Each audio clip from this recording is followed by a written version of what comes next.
Sige, babalikan ko na lang siguro si Gon.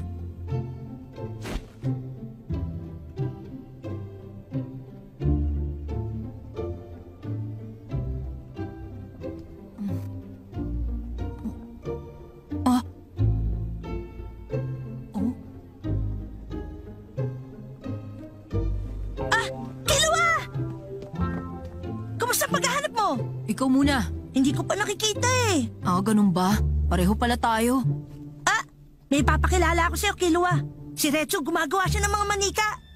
Nagkakilala kami't naging magkaibigan agad. Kumusta?